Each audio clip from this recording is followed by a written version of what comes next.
ام لہم آلہۃ تمنعہم من دوننا، کیا ان کے لیے اور خدا ہے جو ہمارے سوا ہے، جو ان کو ہمارے عذاب سے بچا لیں گے؟ اوکھے ویلے بزرگ کام آتے ہیں.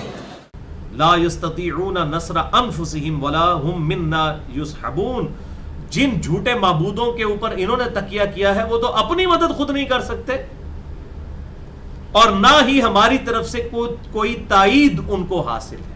ولا ہم منا یصحبون، یعنی یہ جو ان کا عقیدہ ہے نا کہ جی فلاں کوئی بزرگ یا فلاں کوئی آلہہ یا کوئی فلاں بت ہے، اے بھی اللہ دی اطاعت والی کرتے ہیں، اللہ کے اذن کے ساتھ ہی کرتے ہیں. اللہ تعالیٰ فرماتا ہے کوئی ہماری طرف سے کسی کو اذن نہیں ہے، نہ ہماری تائید حاصل ہے کسی کو، اور نہ ہمارے مقابلے پہ آگے کوئی دھونس سے ہم سے بات منوا سکتا ہے. نیور، ہو ہی نہیں سکتا.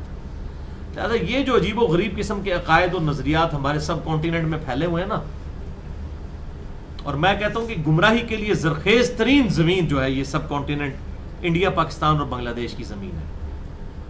عجیب و غریب دیو مالائی قصے، کہانیاں اور واقعات مشہور کر کے، اور پتہ نہیں کیا عوام الناس کو پاگل کیا ہوتا ہے.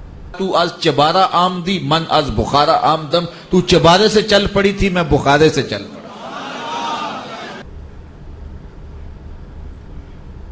وہ جی فلاں جو ہے وہ سمندر جو ہے وہ عبداللہ شاہ غازی نے سنبھالا ہوا ہے، نہیں تو سمندر جناب کراچی جڑا جی وہ نیواں جی سمندر ہوتے آ جائے.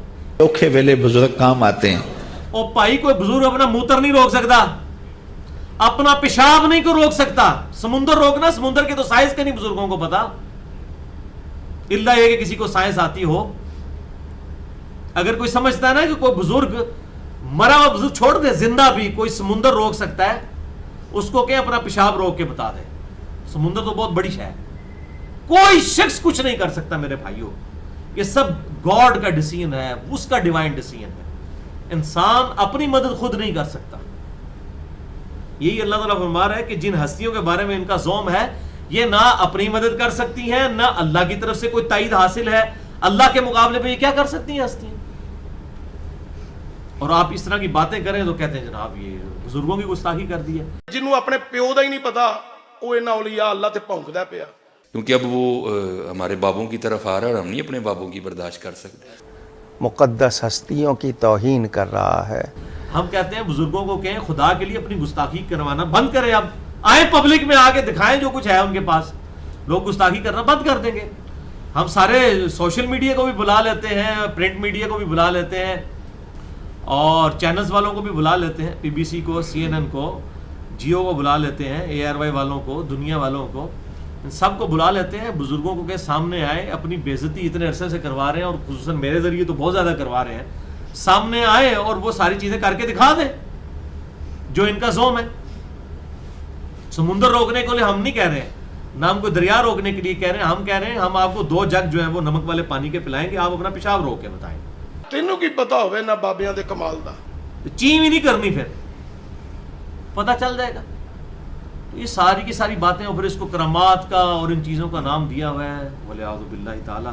اللہ سے ڈر جائیں. اور پھر اتنے عجیب و غریب قسم کے واقعات مشہور کیے ہوتے ہیں جی وہ فلاں بزرگ کے پیچھے نماز پڑھنے گئے، انہاں سجے پاسے سلام پھیریا سارے حافظ ہو گئے، کھبے پاسے پھیریا سارے ناظرہ پڑھ گئے. اِنَّا لِلَّهِ وَإِنَّا إِلَيْهِ رَاجِعُونَ. او بزرگ جنہاں نے کہہ رہے ہو نا انہوں آپ قرآن کو نہیں جانتا، حافظ ہو گئے، علی بے تے پڑھنے والے، ان کو خود قرآن نہیں آتا. ان کی طرف دائیں طرف سلام پھیر کے کس نے حافظ ہونا ہے، بائیں طرف پھیر کے ناظرہ ہونا ہے. تو صحابہ کرام علیہ رضوان جو ہیں وہ کتنی بیچارے تگ و دو کے ساتھ آیات یاد کیا کرتے تھے. آپ صلی اللہ علیہ وسلم کے پیچھے بار بار ان کو قرات کرنی پڑتی تھی. جبھی تو آپ نے منع فرما دیا تھا کہ امام کے پیچھے قرات نہ کیا کرو سوائے سورہ فاتحہ کے، وہ بھی سختوں میں پڑھنی ہے. وہ کیوں پیچھے قرات کرتے تھے؟ تاکہ یاد ہو جائے. مصحف ریٹن فارم میں ہر شخص کے پاس ہوتا نہیں تھا، کاغذ کوئی عام تو نہیں تھا. چمڑوں پر اس طریقے سے اونٹ کی شانے کی ہڈی کے اوپر، کپڑے کے اوپر لکھی ہوئی آیات چند لوگوں کے پاس ہوتی تھی، باقی تو سارے سن سنا کے یاد کرتے تھے. یعنی آپ صلی اللہ علیہ وسلم جب قیام اللیل کرواتے تھے، 5 نمازیں جب فرض نہیں ہوئی تھی، یہ تو مدینہ شریف میں فرض ہوئی ہیں نا. مکے میں 13 سالہ مکی دور کے اندر صرف قیام اللیل تھا، رات کی نماز ہوتی تھی، نوافل ہوتے تھے. آپ صلی اللہ علیہ وسلم پڑھتے تھے، صحابہ آپ کے پیچھے پڑھتے تھے. آپ اونچی آواز میں پڑھتے تھے تو وہ بھی ساتھ ساتھ پڑھتے تھے تاکہ ان کو یاد آ جائے، ریپیٹ ہو جائے.